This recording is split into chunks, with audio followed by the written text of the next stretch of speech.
أنا أعتقد أن أوروبا الجديدة هي الشرق الأوسط. Imagine you were the crown prince of an entire nation with massive wealth beyond what you can even imagine, but in a region of the world that historically has been seen as the epicenter of war and terrorism. You believe in your country, you know that it offers the world something magnificent, but you have this perception of danger that you have to overcome. How do you change the minds of an entire world to show what you have to offer and become the global epicenter of tourism, business, and the model for what countries should seek to become? This isn't something that is easy, it's not something that can happen overnight, but there is one man that is putting everything on the line to include all his country's wealth into making this happen. Crown Prince Mohammed bin Salman, or MBS for short, who is the Crown Prince of Saudi Arabia, is leading the kingdom through this monumental change. Every day there is something new in the headlines of something Saudi Arabia is doing in the country and even globally. In this video, I'm going to break down the massive changes, investments, and global impact under Vision 2030 that is going to make Saudi Arabia the place that everyone wants to go over the next 10 years. To begin looking to the future of Saudi Arabia, I think we need to look at the past of how the kingdom became what it is today. Before my first trip to Saudi Arabia, I wanted to truly understand its history. How did this country in the Middle East that is known for being mostly desert, which is a misconception I will change your mind about later in this video, become one of the richest countries in the world? In a later video, I will go more in depth into the history of Saudi Arabia, which is fascinating, but let's take it back to Saudi Arabia's rise to wealth, which can be traced back to a single turning point: oil. In 1938, American geologists working with Saudi partners struck oil in Doign in the eastern province. This discovery changed everything. Almost overnight, Saudi Arabia went from a largely tribal desert kingdom dependent on pilgrimage revenues from Mecca and Medina to a global player with one of the most valuable resources in the world. The relationship with the United States was crucial. In 1945, King Abdulaziz, the founder of modern Saudi Arabia, famously met with U.S. President Franklin D. Roosevelt aboard the USS Quincy. That meeting sealed a strategic partnership. Saudi Arabia would provide a stable oil supply, and in return, the US would offer military protection and economic cooperation. Over the next decade, Saudi oil wealth transformed the kingdom. The revenues allowed the royal family to modernize infrastructure, build schools, roads, hospitals, and eventually entire new cities. Oil exports financed Arabian American Oil Company, or for short, Aramco, which is now the most valuable company in the world, constantly competing with Apple and Nvidia, and positioned Saudi Arabia as the cornerstone of the global economy. But oil wasn't just money, it was power. By the 1970s, after the oil embargo and the creation of OPEC, Saudi Arabia emerged as the swing oil producer. Whenever the world needed stability in energy prices, Saudi Arabia had the influence to step in. That leverage gave the kingdom not only immense wealth, but also global geopolitical importance. Today, that foundation of oil wealth is what makes Vision 2030 possible. What is Vision 2030? This is Crown Prince Mohammed bin Salman's blueprint to completely reinvent the country while keeping its cultural heritage intact, to take Saudi Arabia from being known as an oil giant to becoming a global hub for tourism, technology, business, and culture. Recently, I announced that our next journey on this channel will be documenting the process of starting a company in Saudi Arabia. This is our phase one of our journey because I see so much potential in the Middle East, and it all starts with Saudi Arabia and Vision 2030. So what does Vision 2030 actually look like? We will dive deeper into these sectors and how they are progressing.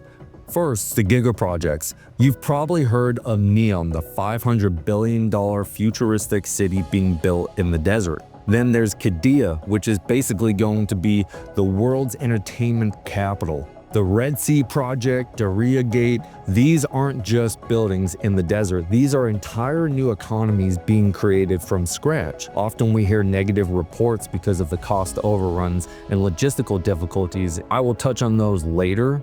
Second, tourism. The goal is 100 million visitors a year by 2030. That's insane when you think about it being a country that used to be nearly impossible to visit up until 2019. And now they're rolling out new hotels, new visas, entire tourism-based cities. They want Saudi Arabia to be on your bucket list, and they have built some cool experiences to make that happen. Not to mention, they are the custodians of the two holy mosques in Mecca and Medina, which had 36 million people in 2024 go for Umrah, an Islamic pilgrimage to Mecca. Third, sports and entertainment. From Formula One, which I experienced in Jeddah on my last trip, to completely taking over boxing, creating a whole new golf league, massive WWE events, esports World Cup, huge music festivals, and how can we forget the FIFA World Cup in 2034? Saudi Arabia isn't just participating in global sports anymore, they're putting themselves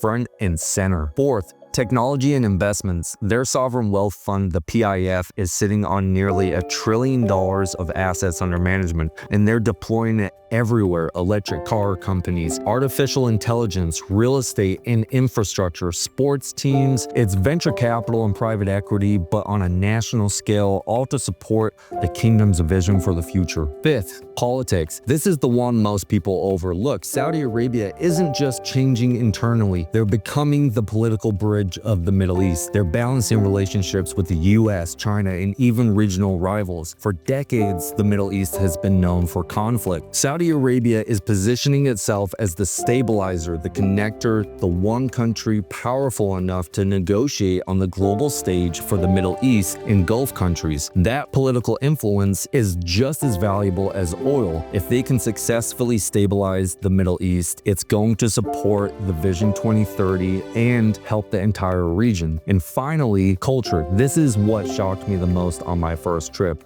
Concerts are back, cinemas are open, women are driving, and beyond the headlines, there's this energy in the country. People feel like they're a part of something bigger, like the whole nation is chasing the same vision. And the crazy part, it's all happening fast. Every time I go back to Saudi Arabia, it looks and feels different.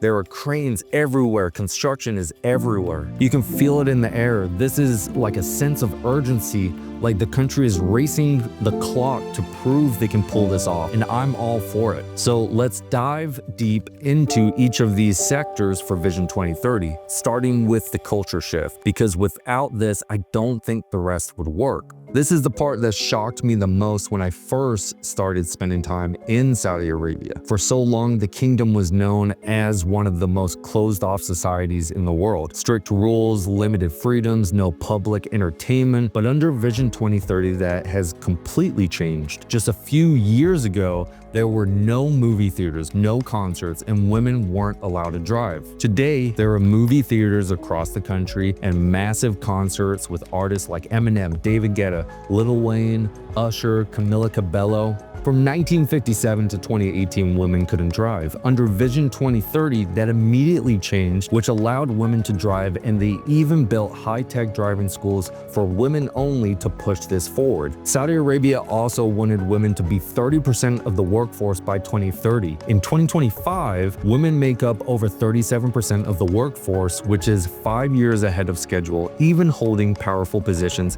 like Princess Rima, who is the Saudi Arabian ambassador to the US, and she's doing a great job. Even the daily lifestyle has shifted. Cafes, gyms, co-working spaces, and malls are buzzing in cities like Riyadh and Jeddah, with 71% of the population under 35 years old, compared to the US, which only has 30% of the population under 35 years old. And you can feel that energy as soon as you arrive in Saudi Arabia. The young population is excited for Saudi Arabia and is progressively moving towards the future. They see themselves as part of something bigger. And it's not just about what's happening inside Saudi Arabia, it's about perception outside. The world is starting to see a new side of the kingdom, one that's open, creative, and welcoming. That's why you see major global festivals like Middle East, world-class sporting events, and huge international conferences happening in the kingdom. It's all part of the strategy. Open up, bring people in, and show them what Saudi Arabia really is with extreme hospitality. Saudi Arabians are extremely hospitable. I haven't traveled to another country that has treated me and my family so well. The hospitality is off the charts. Compared to other countries who are trying to redefine themselves, I think this hospitality and national buy-in is what matters. You can build mega projects and invest billions, but if your people aren't bought in, it doesn't work. In Saudi Arabia, the people are bought in. You can feel the pride that the kingdom has when they're finally stepping up to the plate. The Giga projects. When MBS announced NEOM in October 2017, it gained massive news headlines about these crazy futuristic cities and impossible projects. By far, the one that has gained the most attention is the line. Before I dive into the line, I want to first give some insight into the way that MBS is going about Vision 2030, because many believe that the projects will fail due to cost or just simply because they're impossible to accomplish. Here's what he said in an interview. If you aim low, that means it's an easy target. That means that no one will work hard to achieve it. You have to aim high. You have to try to achieve as much as you can, and we said that clearly. We aim high, and if we achieve 100%, great. If we achieve even more, greater. And if we achieve 50%, great. Better than achieving nothing. So there's no problem with aiming high. Now, with that statement in mind, let's dive into the Giga projects, starting with the line. A 170-kilometer long city, 200 meters wide, 500 meters tall, designed for walkability, zero cars, end-to-end transit in 20 minutes, and a football stadium that is going to be ready for the World Cup in 2034. It was revealed as NEOM's first major project. Since then, the official vision stays huge, but near-term plans are being phased. Reports say the initial phase targets 300,000 residents by 2030. That's still massive. You have to think about what they are trying to accomplish by 2030, just with this one city. It's a brand new redesign of what a city should look like. Just think about how long it takes for some new buildings in the US. Even non-complicated buildings take years to complete, let alone an entire city that's trying to reimagine what the future looks like. And that's the thing, even if the line is built in stages, the fact that Saudi Arabia is even attempting this tells you everything about their ambition. They're not just talking about the future, they're literally trying to build it. In future videos, I'm going to dive even deeper into all the Giga projects like the line. So if you want to learn more about what Saudi Arabia is building, make sure to subscribe and hit the notification bell. Also, it is completely free to give this video a like and comment your thoughts on Saudi Arabia's Vision 2030. Will it work? It doesn't stop there with the line. They're also building projects like Trojena. Imagine thinking you will spend your winter vacations in Saudi Arabia and even attend the 2029 Asian Winter Games in a country known for its immense heat and desert landscape. Yes, Winter Games in the desert, pushing year-round winter tourism. Trojena is Saudi Arabia's plan to create a world-class mountain destination on the mountains in NEOM, a place with snow, luxury resorts, and year-round adventure that completely flips the stereotype of Saudi as only desert. Sitting 2,600 meters above sea level, it will offer year-round skiing and snowboarding. Also, hosting the Winter Games makes Saudi the first Middle Eastern nation to ever host a winter sports event. These are just a couple of the big projects in NEOM. There are also projects that span across the kingdom, with emphasis on Red Sea tourism, which has been untouched for decades. NEOM specifically sits right at the Gulf of Aqaba, giving it some of the most stunning coastlines and untouched coral reefs in the world. Instead of just building cities in the desert, the kingdom is building an entirely new Red Sea lifestyle, luxury islands, marinas, overwater villas that look like something imagined by AI, and resorts built into the desert rock. Projects like the Red Sea project in Amala are turning this coastline into a world-class destination powered by renewable energy and protected with strict sustainability standards. Resorts are already opening, airports are running, and it's proof that Vision 2030 isn't just an idea. It's real, it's happening, and it's starting with transforming the Red Sea into one of the most desirable places on this planet. I love watching the reviews of people experiencing the new resorts that are opening up to the world. Most never imagine these types of places in Saudi Arabia. It's exciting as more people get to visit. Then you go to the quote-unquote minor projects. One that I am super excited about is the King Salman Park, which I personally have seen being developed. This park is going to be massive once completed. King Salman Park in Riyadh is set to become the largest urban park in the world, bigger than Central Park in New York and Hyde Park in London combined. Covering over 16 square kilometers, it's designed as the green heart of the capital, with botanical gardens and royal arts complex, theaters, football stadiums, waterfalls, and even a golf course. The vision is to give Riyadh a global landmark that combines nature, culture, and entertainment while improving the quality of life for the residents and attracting millions of visitors each year. One of the other projects is Giga, which is being built just outside Riyadh and is set to become the world's largest entertainment, sports, and cultural city, covering more than 360 square kilometers. It's designed as Saudi Arabia's capital of fun. The project will feature massive theme parks, including the world's first Dragon Ball Z theme park. Just check this out. A Six Flags with record-breaking rides, a futuristic racetrack capable of hosting Formula One, an esports arena, world-class golf courses, and event venues. Giga is about creating a new lifestyle economy, attracting families, tourists, and international events while giving Riyadh a global entertainment hub bigger than Disney World. I could go on and on about all the projects that are being built from big to small.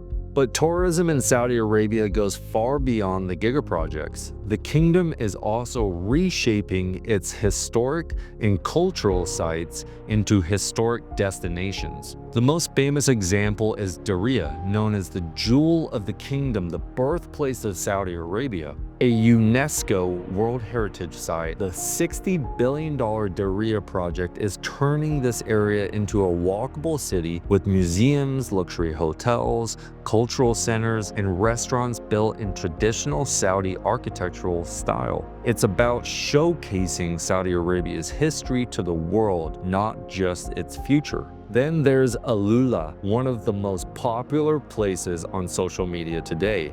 This is where you can find Saudi Arabia's first UNESCO World Heritage Site, with tombs carved into rock formations similar to Petra in Jordan. iwll is being transformed into an open-air museum complete with luxury resorts and festivals fit for influencers. It is ancient history meeting modern tourism in the middle of nowhere, and it's incredible. And it's all over social media. You probably have seen it if you've been scrolling. On top of that, Saudi is investing heavily into airports and airlines. The King Salman International Airport, planned for Riyadh, will handle up to 120 million passengers a year by 2030. And will become the largest airport in the world. When you add in the launch of Riyadh Air in 2025, their new global airline, and suddenly Saudi Arabia isn't just a destination, it's becoming one of the world's key travel hubs to connect you to the rest of the world. All of this together shows you how serious the kingdom is about tourism. It's not just luxury resorts, it's heritage, adventure, culture, lifestyle, sports, and connectivity, and the numbers prove it. 116 million tourists visited Saudi Arabia in 2024. That's up 6% from the year before. That makes the kingdom one of the fastest growing tourist destinations on the planet, with only having 7 years of tourism, and despite dealing with COVID in 2020. They are breaking all kinds of records. And honestly, this is just the beginning. All right, we can't forget the sports and entertainment. This is where Saudi Arabia is spending a massive amount of money to make it when you think of a sporting event, the kingdom is front and center. Let's start with football, or soccer for my American friends. In 2023, Saudi Arabia shook the sports world when Cristiano Ronaldo signed with Al Nassr, one of the Saudi Pro League's biggest clubs. His deal was reported to be worth over $200 million a year, making it the highest football contract in history. And just recently, he extended his commitment to continue playing in the kingdom. Although it's a massive contract, even bigger, worth around about $700 million, it proves that he's in it for the long haul, not just a short-term cash grab. But Ronaldo was just the start. Saudi clubs have spent billions bringing in other football stars from all around the world. The goal: to turn the Saudi Pro League into one of the most watched football leagues in the world. And with the 2034 FIFA World Cup already secured, Saudi Arabia is positioning itself as the future of football. And it's not just football. Boxing has become a huge part of the kingdom.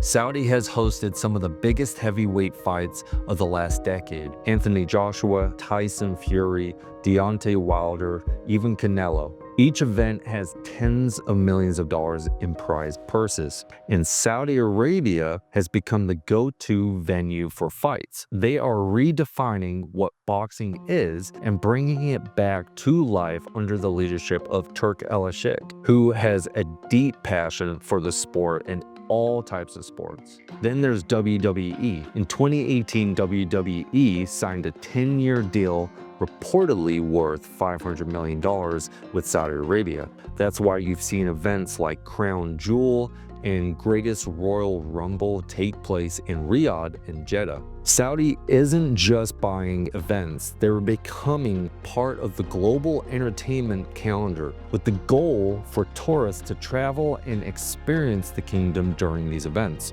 I even did this for Formula One in Jeddah. It was incredible to see how Saudis put on incredible events, and I even vlogged all 3 days during the experience, so go check that out on my channel. Esports is another massive play. A lot of people don't know this, but Crown Prince Mohammed bin Salman is actually a huge gamer himself. Under his leadership, Saudi Arabia invested $38 billion into the gaming industry through Savvy Games Group. That includes acquiring stakes in major developers and hosting the first Esports World Cup in 2025, which is the biggest gaming competition on the planet. And it goes beyond sports. Saudi's Public Investment Fund, PIF, has invested in companies like Disney, Live Nation, and yes, even Hasbro, the maker of Monopoly. They're putting money into the global entertainment ecosystem at every single level. And of course, we can't forget golf.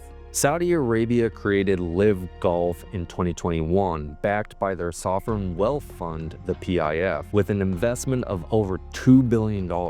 Live completely disrupted the golf world by challenging the PGA Tour, offering massive prize money and guaranteed contracts to some of the top players in the sport. We're talking hundreds of millions of dollars to sign world-class golfers. The move shook the golfing world. It created lawsuits, debates, and a lot of backlash. But here's the crazy part. By 2023, the PGA and Live Golf actually agreed to merge into a new global golf entity. That means what started as a challenger ended up making one of the most traditional sports in the world to completely change its structure. That's the power of Saudi investment. When they enter a space, they don't just participate, they dominate it. Here's the big picture. Saudi Arabia isn't just bringing entertainment to the kingdom. They're sitting at the table, from Ronaldo to WWE, from boxing to esports. They're turning Saudi Arabia into an entertainment powerhouse that the world cannot ignore. And at the center of this, it's Saudi Arabia's sovereign wealth fund, and right now it's valued at around $925 billion, with a target of crossing $1 trillion by the end of 2025. That puts it among the most powerful investment funds in the world. The PIF is basically the financial engine of Vision 2030. It's funding the Giga projects we've talked about, Neom, Qiddiya, and the Red Sea, but it doesn't stop there. Globally, the fund has taken big stakes in companies like Uber, SoftBank, Boeing, and much more. It even owns Newcastle United Football Club. And inside the kingdom, it's pushing into electric vehicles with Lucid and Tesla, building factories that will produce hundreds of thousands of cars a year. And they even announced in 2025 they will partner with NVIDIA to become the center of AI infrastructure for the world, which obviously is going to be game-changing in the future. The bottom line, the PIF isn't just investing, it's backing industries that will define the future. That scale of investment is why Saudi Arabia has a real shot at pulling off Vision 2030. Now onto politics. Politics is a topic that can make or break a society. This is the piece most people overlook, but it might be the most powerful part. For decades, the Middle East has been known for conflict and instability. Saudi Arabia is trying to flip that narrative by becoming the political bridge of the region. They sit at the crossroads of global power, balancing relationships with the United States, China, Russia, and their regional neighbors. We've already seen Saudi Arabia broker peace talks between Iran and other Gulf states and play a role in stabilizing oil markets and host major political summits, even hosting President Trump both terms as his first international trip. Check this out. One of our great partners, no matter who we look to, and we have great partners in the world, but we have none stronger and nobody like the gentleman that's right before me. He's your greatest representative. And if I didn't like him, I'd get out of here so fast. You know that, don't you? He knows me well. I do. I like him a lot. I like him too much. That's why we give so much, you know? Too much. I like you too much. When the world needs Middle Eastern stability, Saudi Arabia is positioning itself as the country strong enough and influential enough to deliver it. And that influence is just as valuable as oil. If they can bring more peace to the region, it directly fuels the success of Vision 2030 because investors, tourists, and global partners only move in when they believe a country is safe and stable. A version of this would be the United Arab Emirates. The UAE has already embarked on a similar journey for over 40 years. In 2024, more millionaires moved to the UAE from around the world than any other country. And the UAE is right next to Saudi Arabia. Even though the UAE is in the Middle East, they have proved that if people feel safe and have a reason to visit, work, and invest, they will come. The cool thing and a big difference is that Saudi Arabia is working with more capital, land, resources, population than the UAE, which makes the change slower, but it also allows them to go way bigger.